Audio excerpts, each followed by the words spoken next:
लेकिन ये कितनी बुरी सतह है।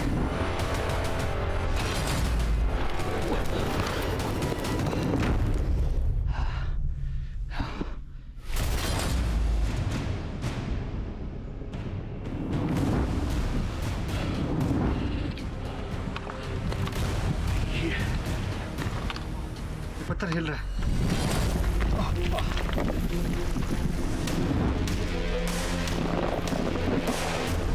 पैर आपके बिल्कुल बेजान से हो जाते हैं और ये वजह है कि पैरों को सीधा रख पाना भी मेरे लिए मुश्किल हो रहा है।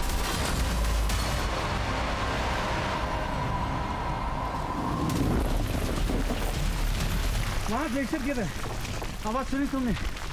वहाँ ग्लेशियर के गिरने की आवाज़ आई है, बहुत तेज।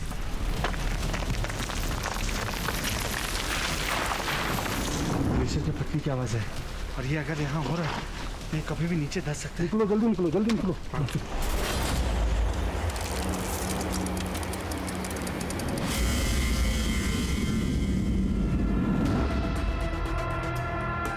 आगे जो भी चीजें देख रहे हैं ये भारतीय टेलीविजन में पहली बार आप देख रहे हैं।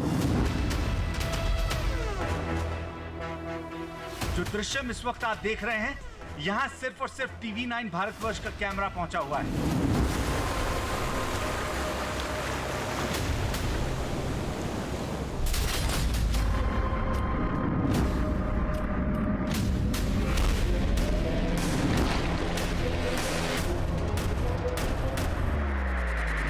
इस रास्ते पर सिर्फ सबसे बड़े भाई यानी युधिष्ठिर और उनका श्वान जा पाया था।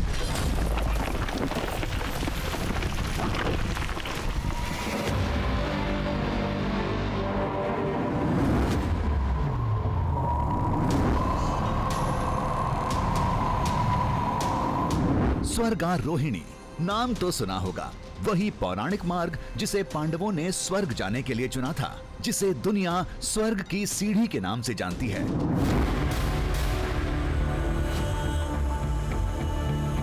अब आप कहेंगे इसमें नया क्या है? ये तो कई बार दिखाया जा चुका है, टीवी चैनलों पर, इंटरनेट पर, कई ब्लॉगर्स के यूट्यूब चैनल पर चल चल कर इसका टेप घिस चुका है। तो सुनिए, स्वर्गारोहिणी और स्वर्ग की सीढ़ी के नाम पर आपने अभी तक जो कुछ भी देखा पढ़ा वो सब अधूरा था। अगर आप YouTube से सर्च करोगे या और गूगल वगैरह से सर्च करोगे तो आपको दूर से ये वीडियो मिल सकता है।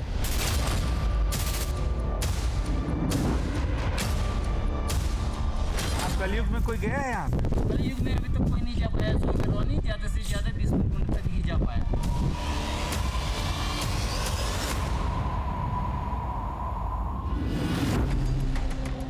अब सवाल ये खड़ा होता है कि अब तक जो देखा वो क्या था और आज हम क्या दिखाने जा रहे हैं। आपने अभी तक स्वर्ग की सीढ़ी के नाम पर केवल स्वर्गारोहिणी ग्लेशियर की दूर की तस्वीरें देखी हैं, महज कुछ चोटियों को निहारा है।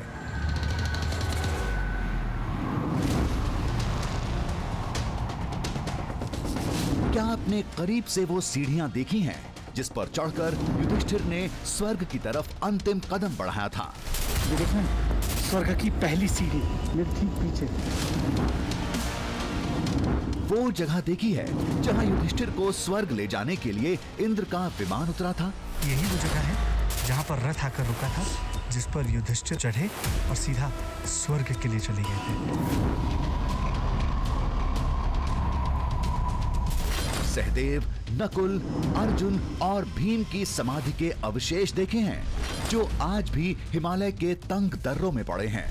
यही है पांडवों के भाई नकुल के समाधि स्थल। ये जो शिला आपको नजर आ रही है, दरअसल ये भीम के गदा के प्रतीक मानी जाती है। किसी ने नहीं देखा क्योंकि महाभारत के इन साक्ष्यों तक पहुंचना आज भी नामुमकिन माना जाता है। आप ज़्यादा से ज़्यादा शत्रुपन से स्वर्गारोहिणी का स्टेप देख सकते हो। वहाँ तक जाने की कोशिश आज तक किसी ने नहीं किया और किसी को करनी है सर तो वो बहुत डिफिकल्ट है सर।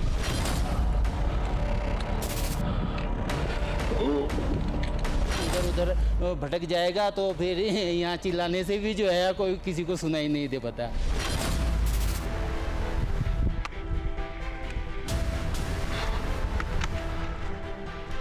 बहुत ग्लेशियर है, उसके नीचे अभी पता नहीं कितनी लाश है। सबसे खतरनाक यही है कि आपको ग्लेशियर के इस रास्ते से होकर आना है। सवाल ये खड़ा होता है कि जब कोई पहुंचा नहीं तो इन साक्ष्यों का पता कैसे चला और महाभारत की ये सभी अहम निशानियां कहां हैं? तो ध्यान से सुनिए।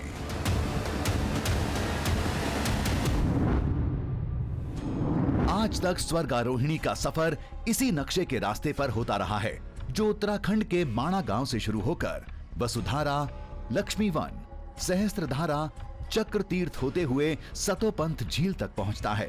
सतोपंथ पर भीम ने देह त्यागा, फिर युधिष्ठिर स्वान के साथ स्वर्ग के रास्ते आगे बढ़ गए।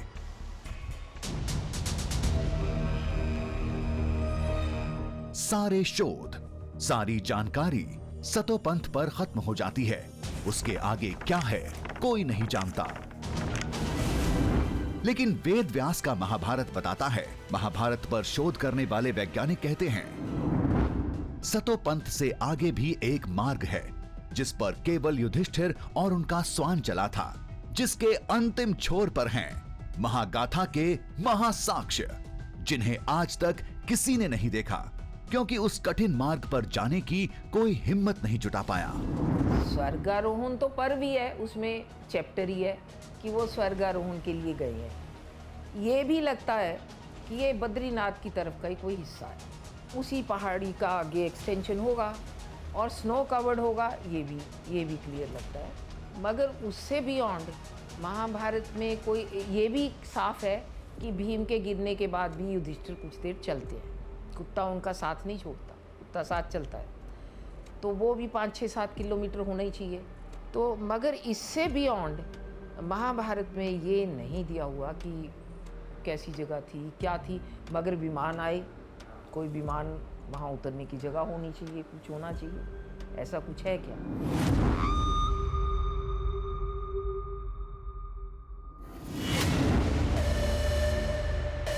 तो तैयार हो जाइए एक नए इतिहास को अपनी आंखों के सामने बनते देखने के लिए।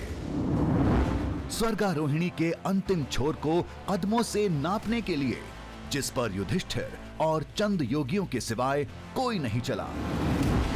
आज साबित हो जाएगा स्वर्ग की सीढ़ी पौराणिक नहीं ऐतिहासिक है, जिसका आंखों देखा हाल महाभारत में महर्षि वेदव्यास ने लिखा था।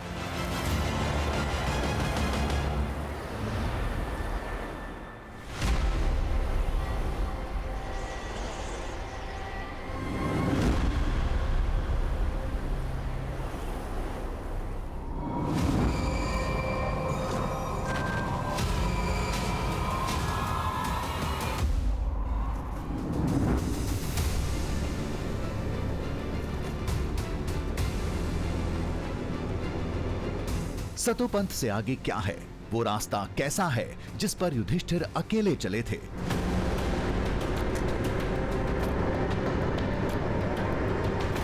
क्या वाकई उस मार्ग के अंतिम छोर पर स्वर्ग की सीढ़ियों के अवशेष हैं? हमने तय कर लिया था महाभारत के इस नए अध्याय को अपनी मेहनत और हिम्मत की कलम से जरूर लिखेंगे।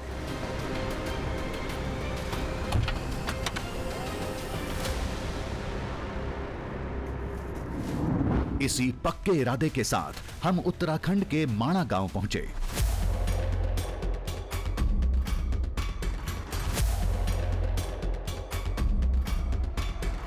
पांडवों ने स्वर्ग जाने का सफर इसी गांव से शुरू किया था। हमें भी उसी रास्ते पर जाना था। लेकिन कोई स्थानीय ट्रैकर साथ जाने के लिए तैयार नहीं था। सतोपंथ के लिए सभी राजी थे, लेकिन उससे आगे जाने की बात सुनते ही मना कर देते। पत्थर ही पत्थर वाला रास्ता है, रास्ता ही नहीं है।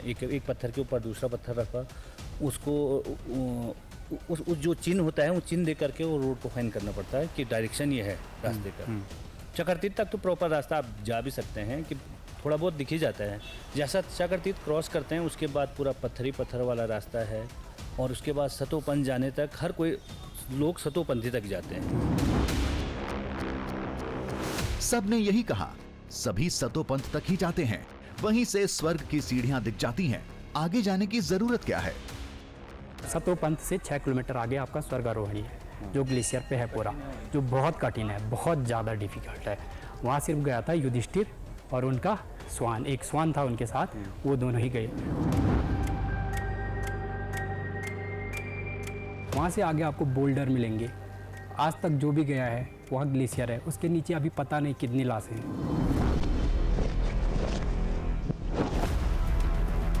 लेकिन हमें दूर से नहीं, स्वर्ग की सीढ़ी को करीब से देखना था। महाभारत के अंतिम मार्ग पर चलना था। हमारी जिद देख कुछ लोग तैयार हुए, लेकिन शर्त यही थी, कुछ अनहोनी हुई तो जिम्मेदारी हमारी।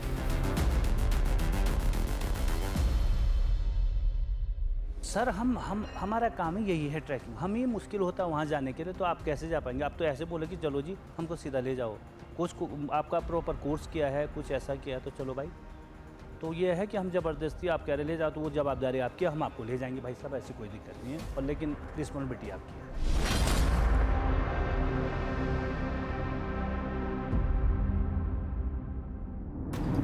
हम पूरी तैयारी के साथ माणा गांव से स्वर्गारोहिणी ग्लेशियर के लिए रवाना हो गए।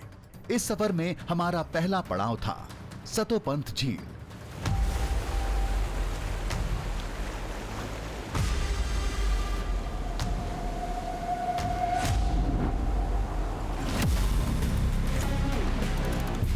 माणा से सतोपंथ का सफर पहले भी कई लोगों ने तय किया है, फिर भी इस राह पर कुछ ऐसे साक्ष्य हैं जो अभी तक अनदेखे हैं। आज वो सभी दुनिया के सामने होंगे।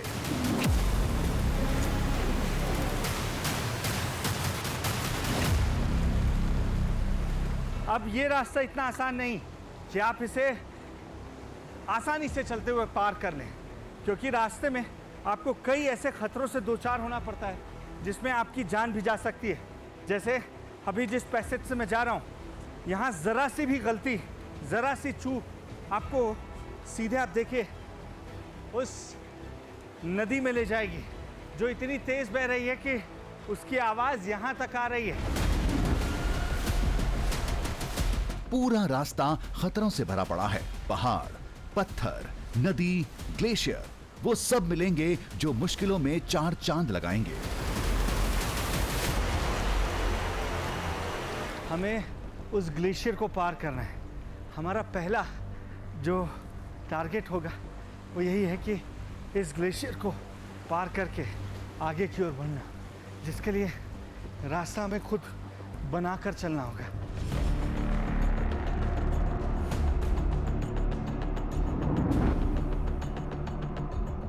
दावे के मुताबिक 5000 साल पहले पांडव इन्हीं खतरों का सामना करके स्वर्गारोहिणी के लिए गए थे। एक एक करके द्रौपदी समेत 4 भाइयों की मृत्यु हो गई। केवल युधिष्ठिर और स्वान ही बचे थे।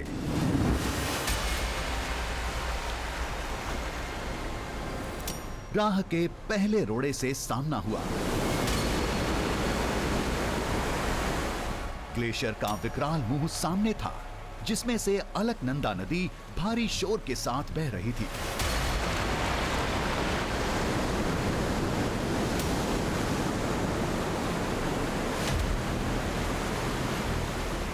ये पहली परीक्षा, पहला पड़ाव ही इतना मुश्किल है, जो ये बताने के लिए काफी है कि क्यों लोग इस रास्ते से जाने से बचते रहे हैं। क्यों स्वर्ग की सीढ़ी तक पहुंचना किसी के लिए भी इतना आसान नहीं है। आप इस तेज बहती नदी की आवाज सुन सकते हैं, जो किसी को भी यहाँ खड़े रहने पर डराती है। और यकीन मानिए, मैं पलटकर देखने से भी बच रहा हूँ, क्योंकि अगर मैं पलटकर देखता हूँ तो मेरे भीतर एक डर पैदा हो रहा है। वो इसलिए क्योंकि इस नदी को पार करने की सोचना तो दूर, इसके पास खड़े होना भी बहुत मुश्किल है। नदी पार करना नामुमकिन था। अब एक ही रास्ता था, ग्लेशियर पर चलकर जाना होगा।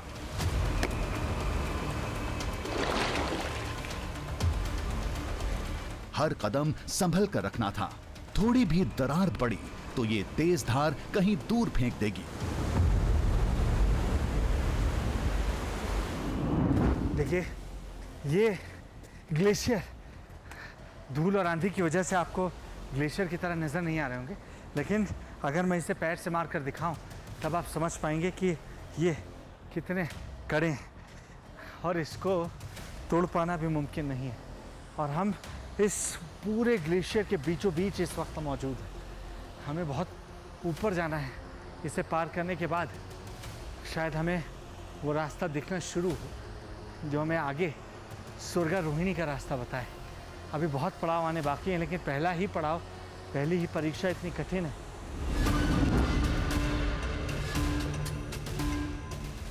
सैकड़ों साल गुजर गए, लेकिन ये रास्ता आज भी बहुत कठिन है।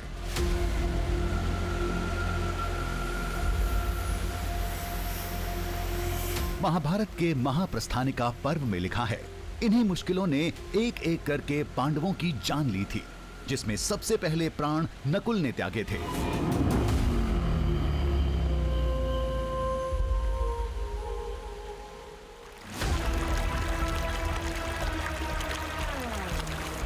ये लक्ष्मी वन है। मान्यता कहती है नकुल ने यहीं दम तोड़ा था। पांडव और द्रौपदी स्वर्ग के रास्ते की तलाश में आगे बढ़ रहे थे, तो सबसे पहले द्रौपदी के प्राण निकले, उन्होंने प्राण त्यागे थे। उसके बाद नकुल ने जिस जगह पर प्राण त्यागे थे वो यही जगह है, यानी लक्ष्मी वन वो जगह है जहाँ नकुल अपने प्राण त्याग चुके थे। और इसके बाद स्वर्गारोहिणी के रास्ते पर पांडवों के सिर्फ 4 भाई, यानी युधिष्ठिर, भीम, अर्जुन और सहदेव, वही आगे जा पाने में सक्षम हुए थे। और उनके साथ युधिष्ठिर का श्वान लगातार आगे बढ़ रहा था।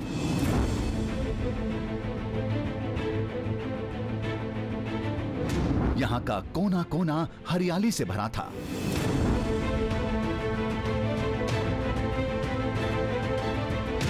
शायद पूरे इलाके की ये सबसे हरी भरी जगह थी, लेकिन सबसे ज्यादा चौंकाती है ये विशाल चट्टान।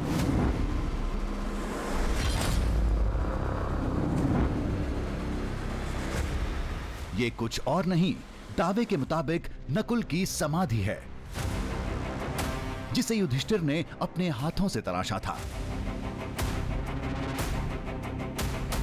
और ये शिला किसी और ने नहीं, बल्कि नकुल के देह त्यागने के बाद जो पांडवों के 4 भाई बचे, उनके द्वारा स्थापित की गई है। दरअसल ये नकुल के समाधि स्थल के तौर पर जाना जाता है। जब नकुल ने प्राण त्याग दिए थे, उसके बाद भाइयों द्वारा अंतिम संस्कार कर ये एक समाधि स्थल के रूप में यहाँ स्थापित किया गया है।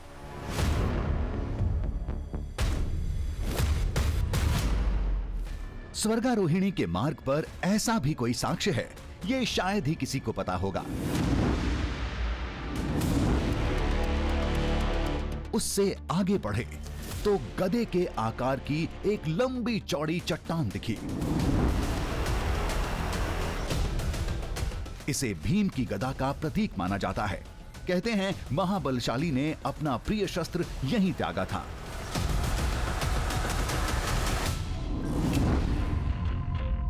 ये जो शिला आपको नजर आ रही है, दरअसल ये भीम के गदा के प्रतीक मानी जाती है। और इसका शेप भी कुछ आपको ऐसा ही नजर आएगा, जो नीचे से गदानुमा नजर आता है। थोड़ा सा गोल, पूरा गोल नहीं आप कह सकते हैं, समय के साथ शायद इसमें परिवर्तन आया हो, लेकिन आज भी लोगों का ये मानना है कि ये कुछ और नहीं है। ये चट्टान दरअसल भीम के गदा का रूप ही है, क्योंकि भीम ने यहाँ अपना गदा त्यागा था और उसके बाद यहाँ से आगे खाली हाथ वो बढ़े थे।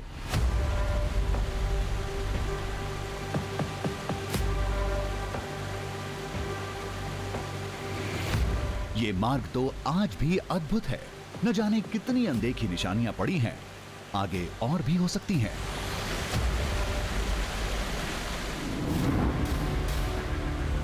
आगे तो एक हैरत अंगेज नजारा दिखा।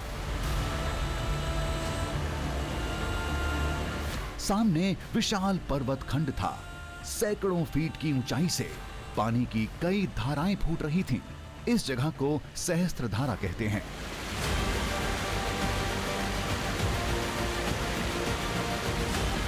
अभी हम तकरीबन 13,000 फीट की ऊंचाई पर पहुंच चुके हैं और मैं जहां पर खड़ा हूं यहां चारों तरफ आप बस नजर घुमाकर देख लीजिए, आपको एक दो नहीं बल्कि तकरीबन 100 वाटरफॉल्स नजर आएंगे। ये नीलकंठ माउंटेन की तलहटी पर हम खड़े हैं, नीलकंठ पीक जिसे कहा जाता है, और यहां ग्लेशियर के पिघलने की वजह से लगातार झरने ही नजर आते हैं। कुछ लोग तो कहते हैं कि ये दरअसल पानी के पहाड़ हैं। वो इसलिए क्योंकि यहाँ सिर्फ पानी का राज देखने को मिलता है। जैसे जैसे धूप बढ़ती जाएगी वैसे वैसे पानी का बहाव बढ़ता जाएगा। वजह साफ है कि ऊपर ग्लेशियर के पिघलने की वजह से यहाँ वाटरफॉल्स की संख्या और ज्यादा बढ़ जाती है।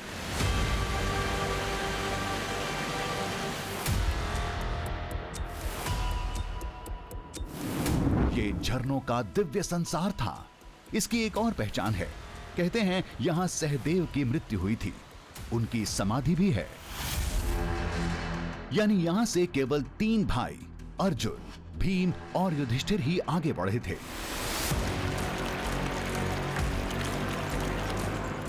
मतलब सतोपंथ अब बहुत दूर नहीं। वहीं एक बाबा मिले जो सतोपंथ से माणा वापस जा रहे थे। हमने अपनी मंशा जताई तो नाराज हो गए, वापस लौटने की नसीहत देने लगे। कलयुग में कोई गया है यहाँ? कलयुग में अभी तक कोई नहीं जा पाया, स्वर्गारोहणी ज्यादा से ज्यादा विष्णु कुंड तक ही जा पाया।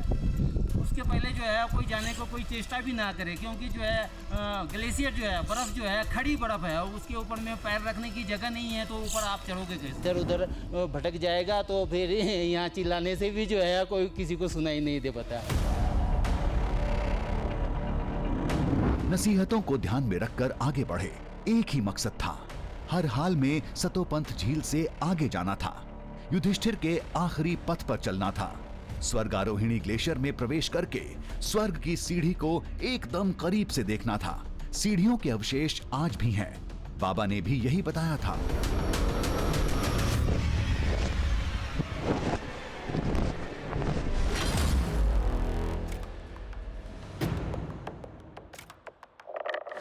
बीच राह एक विशाल शिलाखंड से सामना हुआ।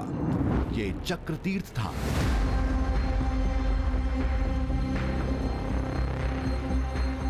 जहां युधिष्ठिर के साथ भीम और अर्जुन पहुंचे थे, लेकिन आगे केवल 2 जन ही बढ़ पाए। अर्जुन का साथ यहीं छूट गया। चक्र तीर्थ वो जगह है जहां पर वो विश्राम के लिए रुके। कुछ समय उन्होंने यहाँ पर वक्त भी गुजारा, लेकिन यहाँ वक्त गुजारने के बाद आगे का रास्ता सिर्फ भीम और युधिष्ठिर के साथ उनका श्वान ही तय कर पाया था, क्योंकि अर्जुन ने इसी जगह पर जहां ये शिला रखी हुई है अपने प्राण त्याग दिए थे।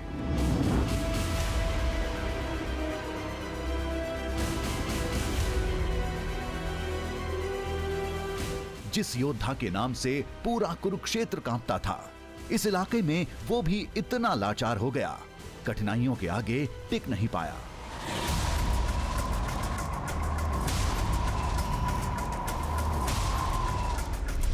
इस सफर में भले युधिष्ठिर का भाइयों से साथ छूट गया, लेकिन स्वान ने अंतिम समय तक साथ निभाया, जिसे लेकर ग्रंथों में अलग अलग बातें लिखी हैं। कोई कहता है वो स्वान माणा से पांडवों के साथ था, कुछ के मुताबिक हस्तिनापुर से चला था। एक दावा यह है कि वो स्वान भगवान विष्णु का प्रतीक था, तो कोई यमराज का रूप बताता है।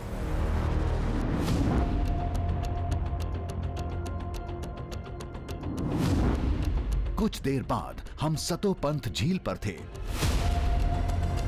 जहां भीम ने आखिरी सांस ली थी।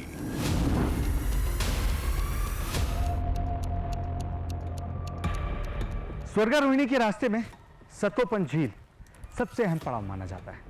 आज के लिहाज से देखें तो अहम इसलिए क्योंकि इसके आगे लोग जाते नहीं हैं, वो यहीं से ही वापस लौट जाते हैं। यहाँ तक आना भी आसान नहीं है, लेकिन इसके आगे जाना लगभग नामुमकिन माना जाता है।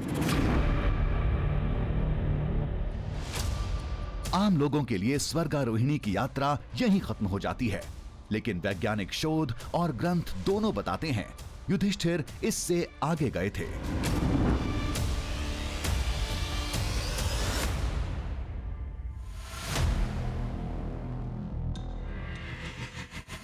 झील के आसपास एक और बाबा मिले जो साल के 6 महीने यहीं रहते हैं।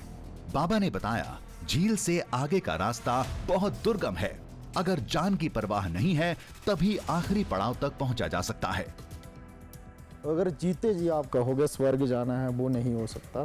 जीते जी स्वर्ग जाना आज के युग में नहीं हो सकता है। लेकिन आप यात्रा करना चाहते हो, चाहे चंद्रकुंड, सूर्यकुंड, इनके आप दर्शन कर सकते हो, लेकिन है कठिन।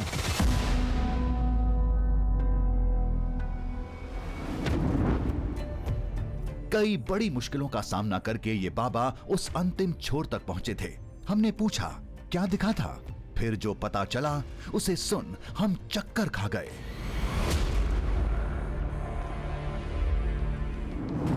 दावे के मुताबिक अंत में ग्लेशियर का रास्ता बेहद तंग हो जाएगा। एक पतला सा रास्ता ऊपर की तरफ जाता दिखेगा। वहीं बर्फ की बनी प्राकृतिक सीढ़ियां हैं जो अब टूट चुकी हैं, केवल अवशेष बचे हैं। उसके ऊपर बर्फ का एक खुला मैदान है। कहते हैं युधिष्ठिर को लेने के लिए इंद्र ने विमान उसी मैदान में उतारा था।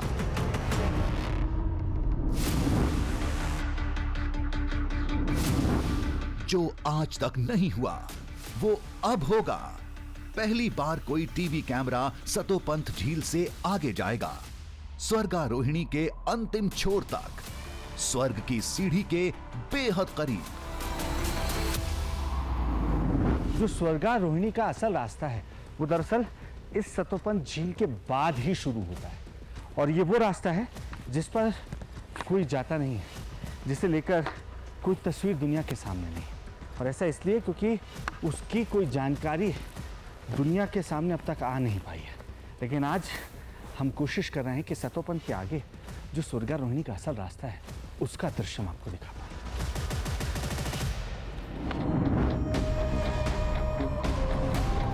सिर पर अनजान खतरे की तलवार हर वक्त लटक रही थी।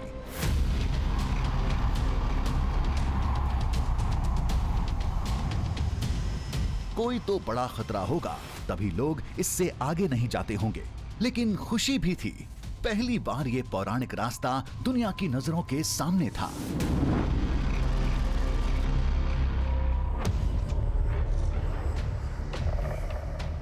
इसके पार इंसानी कदम नहीं पड़ते हैं, ये समझने के लिए बस आपको मेरे दाएं और बाएं ओर नज़र घुमाने की ज़रूरत है। इस ओर देखिए, आपको लश ग्रीन पूरा का पूरा पहाड़ नज़र आएगा, जहाँ प्रकृति की खूबसूरती नज़र आती है। और दूसरी ओर आप देखिए, बिल्कुल बंजर आपको ज़मीन नज़र आएगी। ऐसा लगता है कि जैसे प्रकृति के क्रोध के सारे दृश्य ये खुद में समेटे हुए हैं।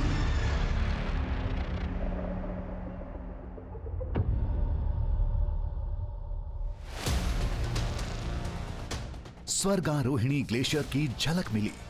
अभी बहुत दूर था, केवल बर्फ का सफेद पहाड़ दिख रहा था। कहते हैं ग्लेशियर के थोड़ा अंदर जाने पर रास्ते का अंतिम छोर यानी वो हिस्सा नजर आएगा जहां स्वर्ग जाने की सीढ़ी के अवशेष पड़े हैं। साथ ही बर्फ का वो मैदान भी जहां इंद्र का विमान उतरा था। फिलहाल तो अनजाने रास्ते के अनदेखे खतरों से सामना जारी था। ये देख रहे हैं आप, ये ग्लेशियर्स के फटने के बाद जो मलबा ऊपर से आकर जाता है उसके निशान देखने को मिल रहे हैं। और ये कितना खतरनाक हो सकता है ये मैं आपको बता नहीं सकता, क्योंकि कभी भी अगर ग्लेशियर गिरता है तो ज़्यादातर इन रास्तों से होकर जाएगा। इसका मतलब ये है कि एकाएक यहाँ पर बाढ़ आ सकती है, एकाएक पानी की तेज़ धार आ सकती है। इसके अलावा पत्थरों का हुजूम यहाँ पर आ सकता है, जिससे किसी का भी बचना मुमकिन नहीं होगा। लेकिन यही रास्ता हमें अभी तय करना है, इसके पीछे हमें जाना है।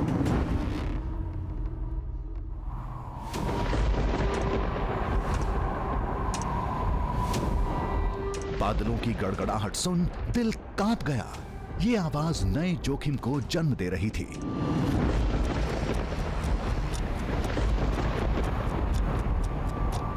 धुंध की चादर ने चारों ओर से हमें घेर लिया है, और यही हमारे लिए सबसे बड़ा खतरा है, क्योंकि हम जहाँ जा रहे हैं वहाँ बारिश कभी भी होती है, वहाँ बादलों का फटना कभी भी हो सकता है।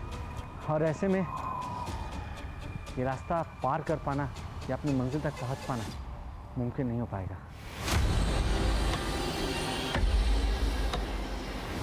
हमारे चारों तरफ ग्लेशियर के पहाड़ थे। बादलों की गड़गड़ाहट उसे तोड़ देती है। अगर कोई बड़ा हिस्सा टूटा वो हमें बहा सकता था, लेकिन हम सधे कदमों से बढ़ते रहे।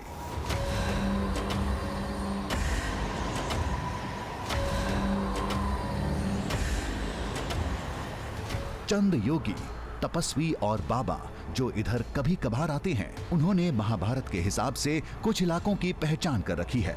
उनमें से एक ये है चंद्रकुंड।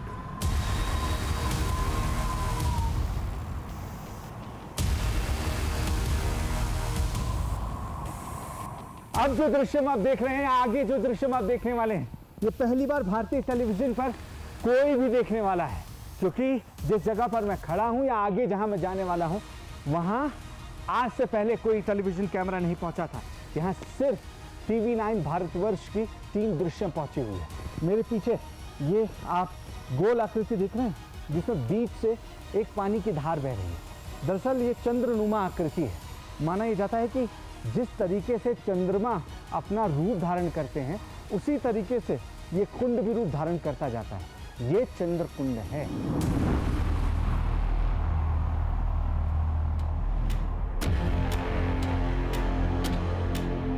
चंद्रकुंड के बाद पड़ता है विष्णुकुंड, जिसमें स्वर्गारोहिणी ग्लेशियर से जल आता है। इन जगहों के बारे में हमें उन दोनों बाबा ने बताया था जो हमें रास्ते में मिले थे। विष्णुकुंड के आगे है गरुण चट्टी, यानी वो जगह जहां पर युधिष्ठिर की अंतिम परीक्षा हुई थी।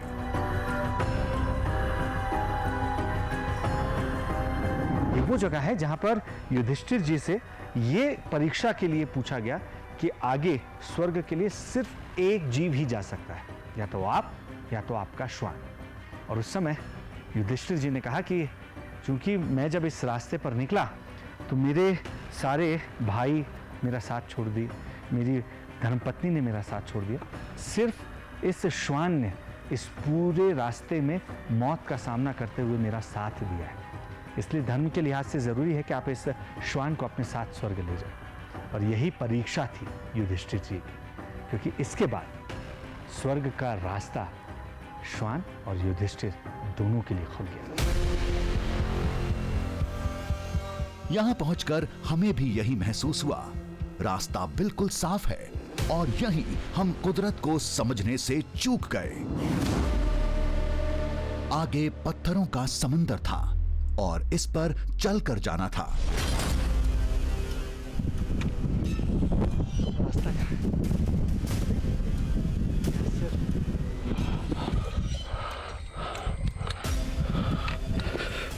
चारों तरफ विशाल ग्लेशियर, बीच में पथरीला रास्ता।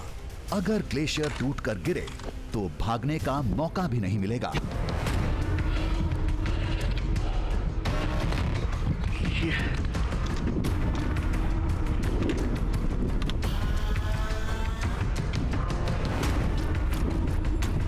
ठीक हो? हाँ, पैर संभल के रखना। हाँ। न जाने कौन सी चट्टान कब खिसक जाए, गिरने पर पैर टूट सकते थे।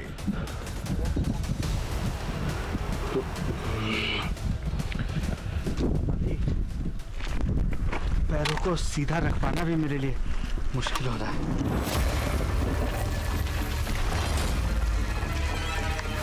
आखिर वही हुआ जिसका डर था। घाटी में ग्लेशियर टूटने की तेज आवाज गूंजी।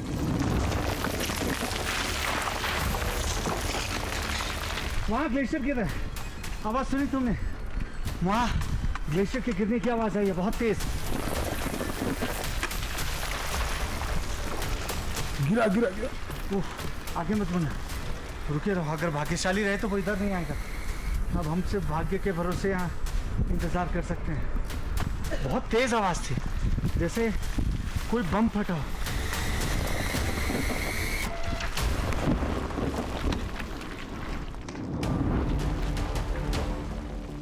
हर दिशा से आवाज आ रही थी, लेकिन कुछ दिख नहीं रहा था। कुछ देर बेबस खड़े रहे।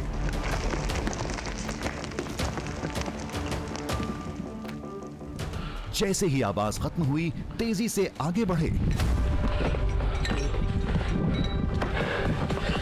लेकिन कहां जाते?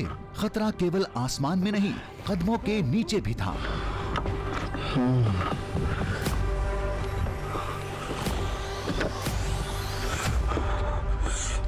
मैं अगर आपसे ये कहूं कि मैं इस वक्त ग्लेशियर पर खड़ा हूं तो शायद आपको यकीन ना हो, लेकिन चारों तरफ जब आप नज़र डालेंगे तब देखेंगे कि बड़े बड़े ग्लेशियर हैं जिनके ऊपर हज़ारों टन वजनी पत्थर टिके हुए हैं। और जो सबसे डराने वाली बात ये है वो ये है कि ये ग्लेशियर कभी भी फटते हैं।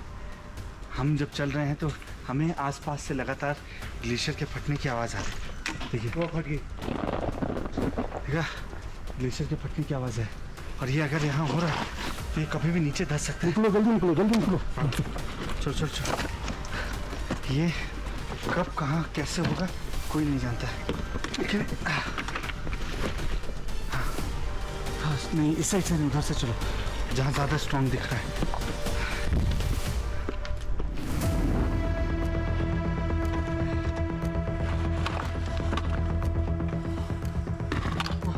ये पत्थर हिल रहा है, संभल कर। गिरते पड़ते बचते बचाते पत्थरों के इस समंदर को चीरकर आगे बढ़ते रहे।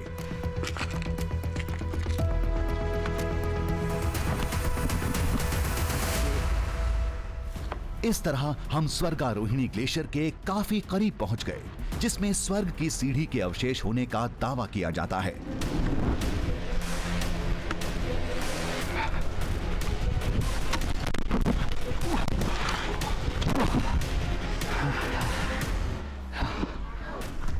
ये रास्ता बहुत कठिन है।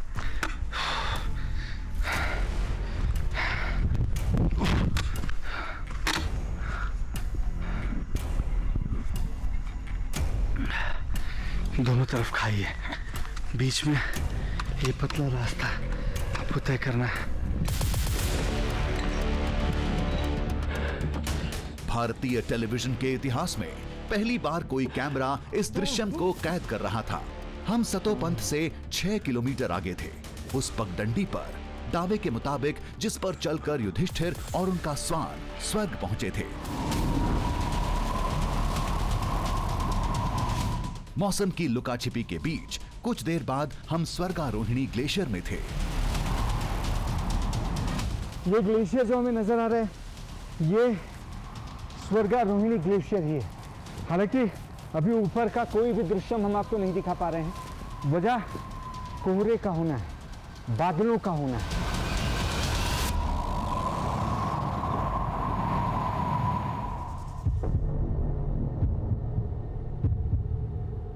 अब बस चंद पलों की बात थी, मार्ग का अंतिम मोड़ हमारे सामने होगा। मेहनत रंग लाने वाली थी। मेरे पीक सामने स्वर्गारोहिणी है और मैं कोशिश कर रहा हूं कि मैं उसके तल तक पहुंच सकूं। पहली सीढ़ी जो स्वर्ग की कही जाती है, जो यहाँ से साफ नजर आ रहा है, कम से कम मैं उसका दर्शन आपको दिखा सकूं। दिमाग शून्य था, धड़कनें बेकाबू थीं।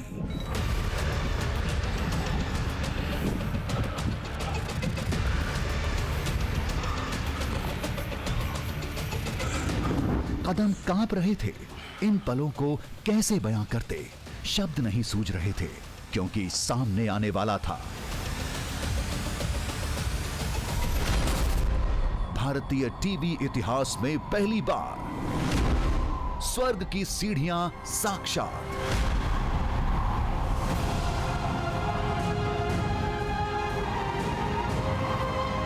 अद्भुत, अकल्पनीय, अलौकिक, जिसे महाभारत में पढ़ा था, किस्सों में सुना था, स्वर्गारोहिणी में स्वर्ग की वो सीढ़ियां हमारी आंखों के सामने थी।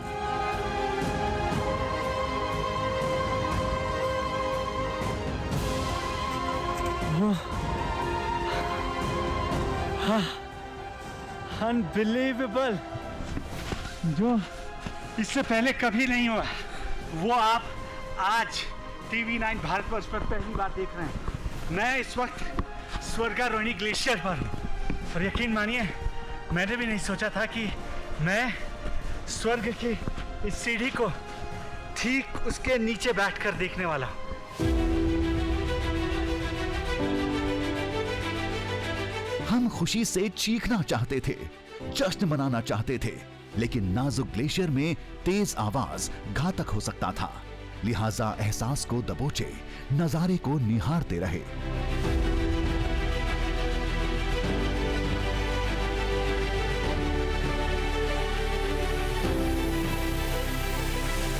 ये बिल्कुल मुमकिन नहीं था। मुझे अपनी आंखों पर यकीन नहीं हो रहा है, लेकिन जिस तरीके से 24 कैरेट सोना खरा होता है, ये बात भी उतनी ही खरी सच है। सामने बर्फ का एक रैंप जैसा दिख रहा था। दावे के मुताबिक यही वो सीढ़ियां हैं जिस पर चलकर युधिष्ठिर और उनके स्वान ने स्वर्ग की तरफ अंतिम कदम बढ़ाए थे।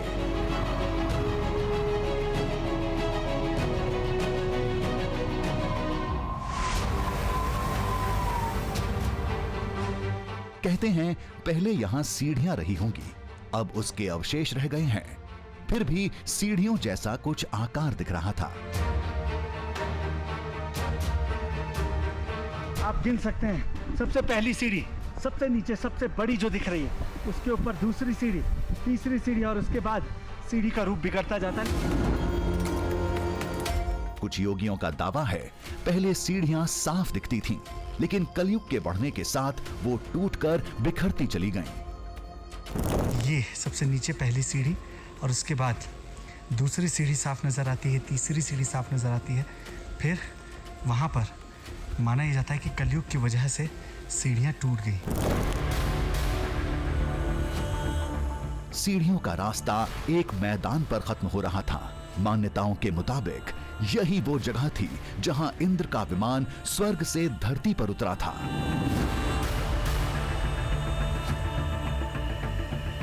ऊपर दूर से देखने पर जहां आपको नजर आ रहा था एक ग्राउंड जैसा, जैसा किसी हेलीपैड के उतरने जैसी जगह बनाई जाती है, वैसी ही जगह है। और ऊपर बादलों का डेरा जैसा स्वर्ग में होता है, बिल्कुल वैसा ही दृश्य देखने को मिल रहा है।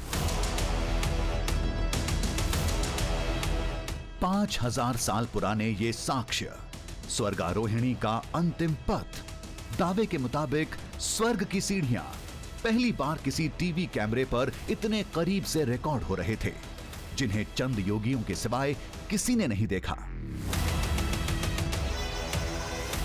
जब इतने करीब थे तो और ऊपर जा सकते थे, लेकिन इस जगह से जुड़ी कुछ लोगों की आस्था हमें ऐसा करने से रोक रही थी। इस स्वर्गारोहिणी के ऊपर कोई नहीं चढ़ पाया। लोगों की अपनी मान्यताएं हैं कि जिस तरीके से पाप कलयुग में बढ़ता जा रहा है, उसके बाद स्वर्ग का ये रास्ता इंसानों द्वारा तय कर पाने लायक बचा नहीं है। इसी वजह से कोई भी इंसान उस पर ऊपर तक चढ़ नहीं पाता है। वक्त थम सा गया था। महाभारत की कथाएं दृश्य बनकर दिमाग में उड़ रही थीं। अगर उस कल्पना को साकार किया जाए तो 5000 साल पहले यहां का दृश्य कुछ ऐसा रहा होगा।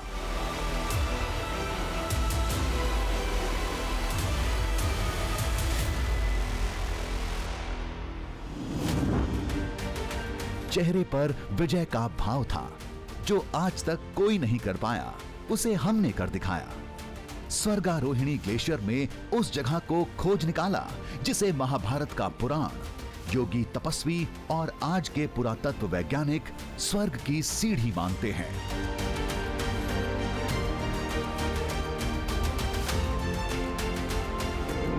पहले जो हमें रोक रहे थे, बहुत मिन्नत करने पर हमारे साथ गए थे, अब सफलता मिलने के बाद शाबाशी दे रहे थे। रोटी बहुत डिफ़िकल्ट होने लग गया था। जैसे ये हम 17,000 फीट से ऊपर पहुँचे, देखा होगा अपना कि नाक से खून बहना शुरू हो गया था। तो मुझे यकीन ही नहीं हो रहा था कि हम वापस भी जा पाएंगे।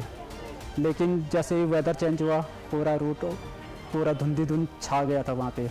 तो वहाँ से वापस आना, फिर हमने सोचा कि आज शायद वापस नहीं पहुँच पाएंगे। लेकिन जैसे ही हम वापस पहुँचे तो ये तो भैया, ये आपने जो कर दिखाया वो अलग ही जुनून है इसमें। हमने जो भी देखा, जाना, समझा, उस पर जानकारों की मुहर लगनी अभी बाकी थी।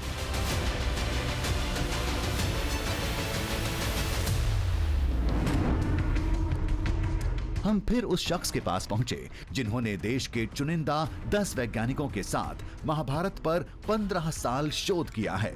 पहले हमने वो जगहें दिखाई जहां युधिष्ठिर को छोड़ बाकी पांडवों ने दम तोड़ा था। मतलब युधिष्ठिर उसके बाद अकेले गए, 4 भाइयों के लिए एक जगह है अलग। अलग अलग जगह है, मतलब जहाँ जहाँ उन्होंने दे त्यागे। कितना कितना डिस्टेंस होगा? 5-5, 6-6 किलोमीटर। बिल्कुल मिलता है। महाभारत के संदर्भ ऐसे ही कहते हैं भी थोड़ा सा आगे चले 4-5 किलोमीटर क्या होता है, जो लोग पूरा धरती घूम के आ गए। अंत में जब हमने वो जगह दिखाई जिसकी तस्वीर आज तक दुनिया के सामने नहीं आई थी, जहां पहली बार कोई कैमरा पहुंचा था, फिर उनके मुंह से जो शब्द निकले वही हमारे लिए सबसे बड़ा पुरस्कार था। बहुत बड़ा कॉम्प्लीमेंट मैं आपको देती हूँ इस बात के लिए कि आपने इतना आगे तक चढ़ने का प्रयत्न किया और हमारी महाभारत के इतिहास को कई साक्ष्य दे दिए। बहुत अच्छा किया। इस बार दृश्यम का खोज एक खेल बन गया था जिसमें जीत भी हो सकती थी और हार भी, लेकिन हिम्मत और मेहनत की कलम से हमने एक नया इतिहास रचा और खोज निकाला स्वर्गारोहिणी के उस हिस्से को जिसे दुनिया स्वर्ग की सीढ़ी कहती है।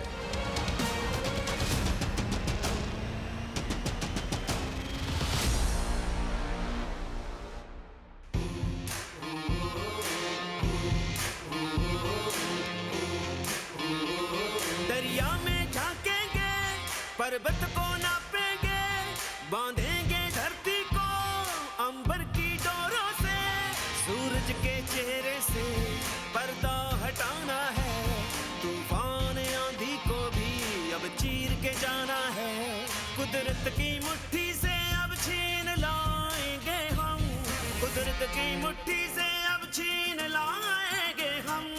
दृश्यम दृश्यम दृश्यम दृश्यम दृश्यम दृश्यम